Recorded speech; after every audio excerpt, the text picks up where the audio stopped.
Hi, Student Success, second 8 weeks. This is your video for week 1 of the semester. As I stated in the intro video, every Monday a new video will be uploaded that goes over that particular week's assignments. It'll kind of do like the lecture for the chapters. So I will try to keep most of them fairly short. This first week is a little bit longer because it covers 2 chapters and it's your first week, and so it does go a little bit longer in length. So I apologize for that, but the rest of the weeks I generally try to keep as short as I can, under 20 minutes. So just as a quick reminder, whether you watch the intro video or not, when you get into our course, you click Start here. You'll scroll down. There's that little intro video I just spoke of. It just kind of walks you through some of the features of the class to help get you a little bit more accustomed. Of course, there's the overview, there's the eStart State video, the welcome, the syllabus, link to the textbook, all that kind of stuff that you'll need. And odds are, as you get a little bit more comfortable in the course, you won't be necessarily accessing all of this quite as frequently. What we're going to do is we're going to go ahead and get into lessons. And as another reminder, feel free to post in the student lounge. It is not an attendance post. I don't count that for attendance or assignment, but it's where you can just introduce yourself and get to know your fellow classmates, and that's open all semester long. Same with the Muddy Point, where you can post questions. If you had a particular question that you think maybe someone else in the class could answer, I also check that, but if it's personal, make sure you just message me directly. Here's another link to the textbook access, and then of course the Student Success Workshop assignment, which I spoke about in the intro video. You have to take an online, it's all virtual, online workshop between now and the end of the semester. So I always tell my SSC students, especially 8-week students, look at the schedule now. The schedule's right there. So you need to look at it as soon as possible so that you can see, okay, what classes or workshops are offered when, so that you can plan accordingly. So we are, by this point, it'll be after break. So there's, the March, and we'll keep going down after spring break right here. So the first, if you're viewing this on day 1 of our second 8-week session, there's a session today, and there's sessions throughout the month of March, April, and then you have a little bit of May, just one literally. So you want to make sure that you see what workshop would fit with your schedule. Go into My Sark State and register for that. And that workshop certificate that shows that you attended is due at the end of the 8 weeks. Okay, so if you have not taken the required syllabus quiz, your week 1 is not open yet. So you want to make sure that you have taken that syllabus quiz and got 100% for your week to open. I'm viewing it on my screen, so that's why you're kind of seeing all of these folders, but they're still grayed out. That means that you are not able to see it quite yet. By the time you watch this video, hopefully you have passed the syllabus quiz and you'll be able to access that first week. So I'm going to go ahead and get into week 1. And you can see every week is going to be set up in a very similar fashion, so it keeps it nice and consistent. It's going to give you the overview of what is going to be covered in that particular week, the items that you're going to read and review, and then the assignments. So in this week, you'll have 4 assignments. Now remember, this is an 8-week session, so often there are weeks where there's just multiple assignments. It can get a little hectic, so that's why I always encourage my online students to log in, a couple times a week. And I will always send messages like, hey, you're all done, so that way you know that you're on the right track. You'll see you have 2 regular assignments, 2 discussion boards. That doesn't happen very often, but you have 2 discussion boards, and it says you have to post in both forums by Wednesday to get full week 1 attendance points. If you miss and only post in one, you'll get partial credit. So just make sure that you are posting in both. And then you'll have like this registration. It's not a graded assignment, but I'm going to show you what that is. Every week we'll also have the learning objectives, how they match up with the objectives for the course, and then you'll have your materials and your assignment folders. I'm going to go ahead and click into the materials folder, and this is going to have all the information that you need to help you be successful for each week. And again, here's all the information that you'll find. And then down here, if you recall from the intro video, I said there are links to the textbook, but then inside each individual week, there's a direct link to the chapters we're working on. So that way you don't have to necessarily click in and find the chapter. It's right there. So you'll see we're in chapter 1, and chapter 2 this week. And so I'm going to kind of, what I would say, a lecture. If I were teaching you face-to-face, I would be talking about this and having class discussions. So I'm going to click on chapter 1 slides first, because I like to go over the slideshows first. Now, I'm not going to go through all 47 of these slides, okay? What I mean by like pulling this up is I actually think it's a lot to go through. So that's why I say, like, I often will advocate, like, look and see what is going to be helpful for you. There's a lot of information in this slideshow. I actually kind of wish we would condense this a little bit, and that might be my summer project, is trying to advocate for a condensed version of this. So kind of looking and seeing, you know, what is your college plan? Where are you? Some of you are at different spots of your college journey right now. Even though this is a class that's supposed to be like caught in your first semester, some of you might be taking this in your second or third semester. Somehow you were able to not take it right away. Some of you are still in high school. You're CCP students. Some of you have been out of school in general for a long time. So that's why I always advocate for kind of looking to seeing what fits you. So spend some time kind of looking through these slides. Again, I'm not going to go over all 47 slides, but you can see for some of you, the major part, you're already declared. So you may not need to spend a lot of time talking about, okay, what is my major? How am I going to, you know, come up with it? So you can kind of look through those things, but maybe there's a part where, okay, you're a student that you've been out of the educational system for a little while. So that goes through some tips on if you're a returning student and identifying kind of your needs from that. Okay, so again, I'm not going to go through every single slide in here. There's quite a bit of information. And it's just the whole point of this is just acclimating you to the college experience.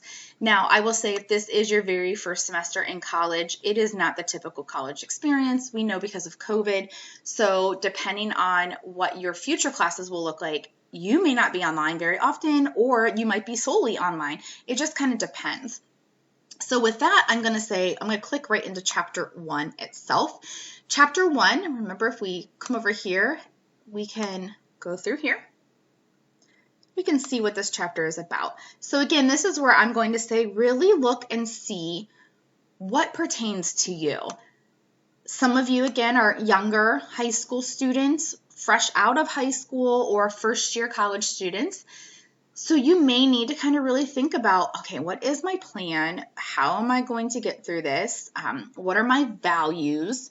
So there's a lot of self-assessments there, thinking about who you are and what you deem important, thinking about your major if you're not declared, or even if you are maybe thinking of changing your major, looking through kind of how do you go through that process. How does your past education play into what you are currently experiencing? Again, looking through there, managing yourself, responsibility, accountability. And then down at the bottom is how you navigate through here. So this is going to talk a little bit about kind of diversity in students and how at the college level you're going to expect to come across students. You know, our average age of students at the college is generally around 25 to 27. However, that tends to fluctuate now that more CCP students are taking classes. CCP meaning the College Credit Plus students who are still high school while taking their college courses. So some of you are more traditional, meaning you are, you know, right out of high school, you went from high school right to college. Some of you have been out for a little while, and so there's a lot of kind of categories of students, and maybe you just want to kind of look through there and say, okay, and I can just tell you by looking through this, we have every single one of these at Stark State. Of course, all of you are commuter students. We don't have dorms on campus, but we have all of these groupings of students. And so just kind of being aware of that, because it can present a challenge sometimes. I was just talking to a student this week. We were having a one-on-one Zoom, and we were talking about study groups, and she happens to be a little bit older, and by that I don't mean old by any means, so she's 27. By that, she was older than a lot of the students in her class. A lot of them were younger in terms of like 19, 20, 21. Well, she has 2 young kids at home. She takes things extremely seriously because she is a returning student. She tried college once and had to come back, whereas the younger students kind of had different priorities, different focus. And so just kind of knowing how to navigate those situations, because she wanted to start study groups, and so she had to try to approach creating the study group with diverse groups of students. And so it does come into play, just kind of knowing the students around you and being aware of those differences. This chapter will also talk about kind of the learning style and general learning process, how you can go about preparing, and you can see it here, prepare, absorb, capture, and review. So if you just need like a refresher on how to really just approach your academics, this section is a nice one for you, and it talks about learning styles. I always like my students to take a learning style survey at the beginning of a semester, and actually, if you go to, and this is not required, vark-learn.com, it's not a requirement, but on this site, if you scroll down here, it'll say, what is your learning preference? And there's a ad.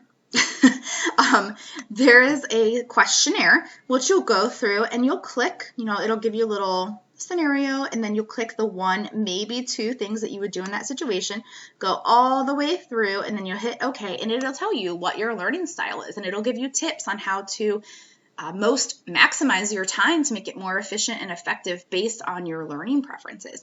I think that's important no matter what kind of student you are, brand new, returning, just to know how you take information is. And so this is what this section talks a little bit about as well. They have another link here, which is fine. I just have always utilized the vark-learn.com. So again, then it goes into like the importance of reading skills, the importance of listening skills, doing, feeling, all of that. One of the last sections talks about, what is college, what to expect from your college experience. And we're going to talk about these kind of things all throughout the course. It's going to talk about the differences between online and face-to-face courses, some general policies and resources, and then success. Just making sure that you know how to be successful. And to me, everyone has different definitions of success, and that's fine. One person's success might be an A in a class. Another person's might be just like, hey, I need to get a D to pass. And so that kind of talks about like what kind of grades matter, how do they matter. So that's an overview of Chapter 1. And again, I got that from your Week 1 materials folder.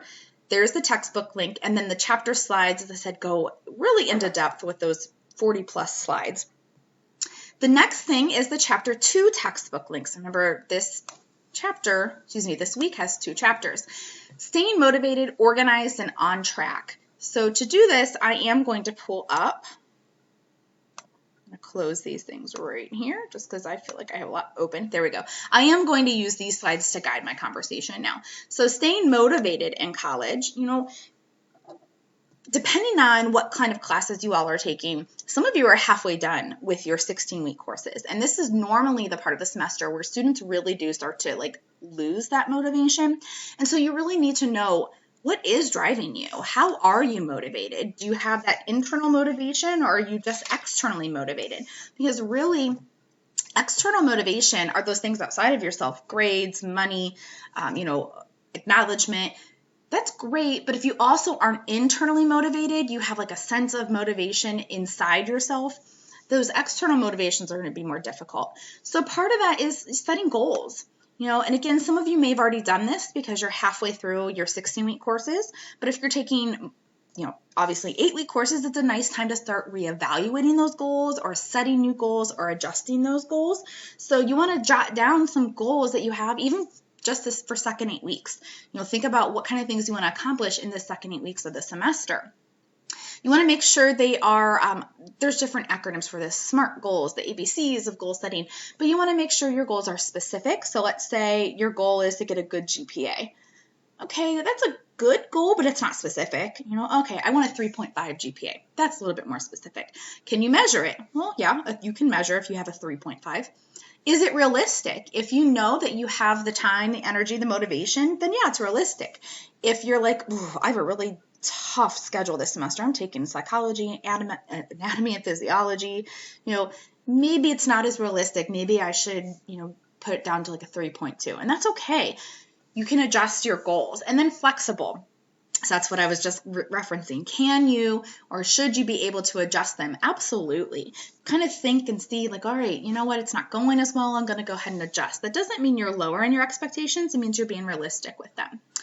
So there are different types of goals, short-term, intermediate, and long-term. Short-term is kind of in the immediate, meaning like next week or so, maybe the next couple months. Intermediate is like in between is your maybe the next year, and then long-term would be 2+ years. So process goals are the goals that describe what you want to do to be able to get the outcome you want. So making sure that you have a goal, but you also have to have motion behind it. So if you want a certain GPA, you also have to have a plan, right? I'm going to study on these days and times. I'm going to use these methods. I'm going to use these resources. So having those things in place. And you also need to kind of set goals at different levels. Aim high. Again, be realistic, but aim high. A lot of research has been done about, if students who don't reach their goals, if there's a negative effect, and they mostly find that no. There might be a short-term negative, but overall, students who work towards goals are overall more happy and more dedicated. Okay? So here are some suggestions for getting motivated. If you have a large assignment, breaking it up, it can help both with time management and not being overwhelmed. Every time you study, set a quick little goal like, okay, I'm going to study for 30 minutes and I'm going to know 5 vocabulary terms or whatever the case might be. So find some suggestions for how you are motivated. Use positive self-talk. I know when I was working on my doctoral degree, I would put little Post-its around my house that would say, hey, doesn't doctor sound really great in front of your name? Or should you be reading right now? So like little Post-its. And I would just kind of like make them really positive and uplifting and ask questions. And it kind of helped me stay on track. So, find whatever works for you. Maybe it's just, hey, if I do this, I'm going to reward myself at the end of the semester with a nice dinner, or I'm going to do, a nice shopping trip for myself. Just make sure your reward matches kind of the effort and the outcome that you're hoping for. Okay. So here are a couple other suggestions for your motivation, making sure that you constantly look at your goals, use help as needed, and that's another purpose of the class, kind of introducing different resources at the college, and then just know when your motivation is lacking so that you can kind of reevaluate. The other part of Chapter 2 is talking about organizing your space and time. So it is important to have your physical space organized as well as your time organized. And I know with COVID, some things have kind of blended together, and so it becomes even more important to keep things organized. So here are some kind of examples. Choose a place that you can study. I have students say, oh, I always study on my bed and then I fall asleep. Well, yeah, if you're studying on your comfy bed, it's going to, you associate that with sleep. So you want to make sure that you're studying in a place that is conducive to your studying, making sure that you're available whenever you need it. It's not like the dining room table during dinner time. Make sure you have your tools ready. And then if you're living with other people, make sure they know, like, okay, when you're in this space, this is dedicated time. I know, again, when I was going through school, I had 3 small, my kids are still young, but they were obviously really younger at this point. And I just had to study from usually 10 p.m. to midnight, and then again from like 5 a.m. to 7 a.m. So I had to find the time that worked where I could fit in those breaks and those clear time and space needs. Also, there's a lot of research on multitasking, especially out of MIT recently, and actually multitasking where it was once viewed as a positive thing. Now, we're not talking about like human multitasking. We all do this. We might have the TV running while we cook dinner, or we might be watching our children while we check an email real quick. That's not what they're focusing on. This is like academic multitasking. So you want to make sure you're only focusing on one thing at a time, because actually if you're trying to multitask, it takes you longer, it reduces the quality, and it just doesn't allow you to really retain what you're working toward. And then finally, coming up with plans, coming up with ideas. If you are interrupted, how can you just, again, carve out that time and space for studying? We often will build in our schedule our class and work schedule, but we won't build in our study schedule, and we need to do that as well. And then finally, Chapter 2, the link to it was right here, and I just covered a lot of it in those slides. But if you need more information and you're like, you know what, I really struggle with time management, so you may want to focus your attention on the time, organizing your time section. And it's going to go through, some self-assessments. I always tell students like this one right here is a good one to do. They recommend like a week's worth. Even if you do just a few days, like how many hours are you spending per day on these activities? And you might be surprised to see like, oh, wow, I'm spending like 3 hours on Netflix a night. Where else could I be putting that energy and time? And making sure that your time and your goals are aligned. And so this will go through like different strategies on time management, how you can start divvying up your time to be more productive. If you are, again, really struggling with kind of being overwhelmed, this will talk about how to break up your time to be a little bit more effective. And then a lot of students will say this is one of their biggest issues is they procrastinate. So this is going to go through some strategies to help you not necessarily avoid procrastination 100%, because I think it's a hard habit to break right away, but try to put some things into place to start making progress toward that. Okay, so others of you might be like, oh, I'm pretty good at managing my time. I'd rather look and see like, how can I get my space organized? So again, I always encourage you to look to see what really is going to benefit you. All right, I know I'm talking a lot. I said I apologize. This first week, we talk about a lot. We go through a lot. Now that we've talked about kind of the overview, again, I always say I'll talk about it and introduce it, and then it's your job as a student to kind of go back in depth and look at those sections, especially since we're online. We're going to go to the assignment folder. Okay, and I'm going to talk about this discussion posts first. You have 2 discussion posts. You'll see that they both look very similar, which is nice. Here is discussion 1, and there are 2 parts. Part 1, introduce yourself and discuss your major or certification so you can get to know your classmates. Now, I know that there's a student lounge, so you might feel like you are repeating yourself in some cases. That's okay. Just real quickly, what is your name, or maybe your preferred name if you go by a different name than what is displayed on Blackboard? And then what is your major?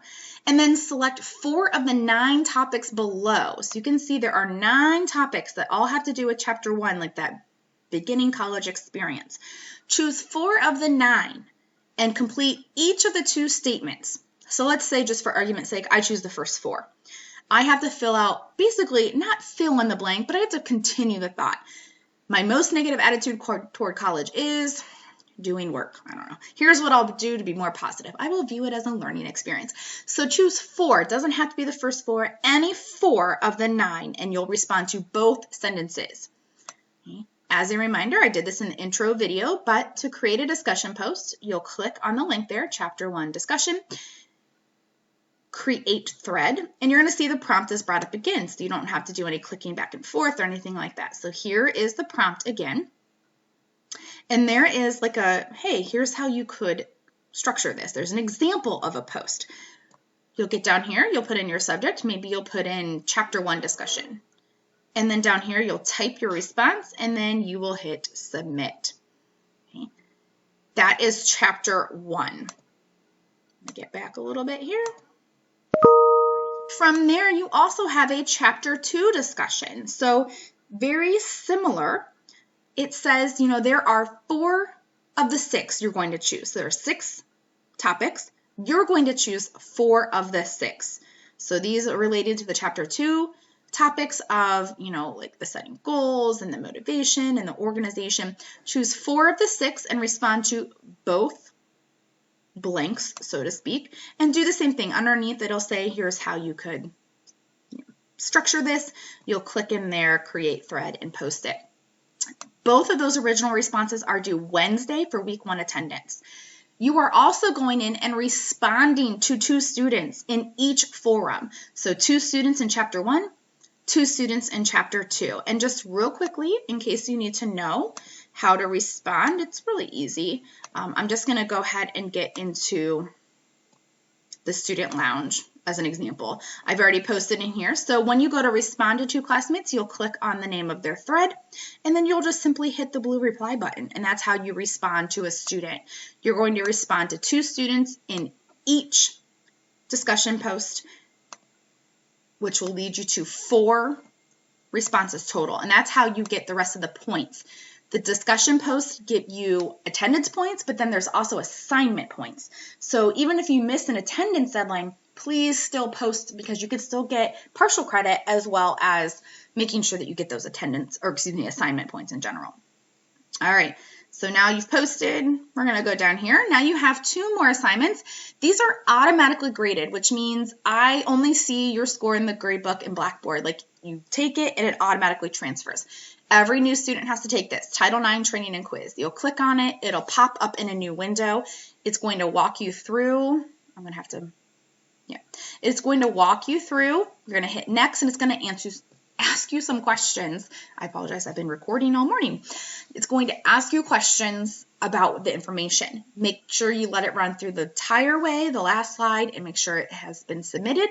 And you'll know that it's recorded if you go into the My Grades over here. You can double check and say, okay, does it, did it record over? There might be a lag, so maybe give it, an hour or so, and then check to see that a grade was recorded for that. Same thing with the resources digital scavenger hunt. It'll open up to a new window. It's going to walk you through and Stark State College offers about different resources. Every slide's going to ask you questions. You'll hit submit, and then it will automatically copy over into the gradebook. So those are 2 assignments due by Sunday. Your discussion posts are due for attendance Wednesday night. Respond to 2 classmates in each by Sunday. And then submit your Title IX and your college resources scavenger hunt by Sunday as well. The last thing, this is not a graded assignment. It is Handshake, and some of your workshops are inside Handshake for the semester, and otherwise it's just a really helpful resource. It's like a job post. So you'll click on there, and it's going to ask you to register. Just go through Stark State College, and then use your Stark State email. Now, you don't have an EDU email. You have a .net email, and that's okay. So you just put your .net email in there, okay? You'll register for that, and then you will inevitably use it at some point throughout your college career. Okay, as a real quick recap, in week 1, you are reading and reviewing the PowerPoints, the chapter, this video, chapter 1 and 2. You are completing by Sunday the College Resources Digital Scavenger Hunt and the Title IX quiz. And you are posting in both the chapter 1 and 2 discussion board by Wednesday, both of them, by Wednesday for week 1 attendance. Respond to 2 students in each forum by Sunday. If you need anything, please let me know. Email me in Blackboard, email me in my Stark State email, call my extension, whatever you need to do. And I hope you all have a great first week of the second 8-week session or continuation of your spring classes. Bye.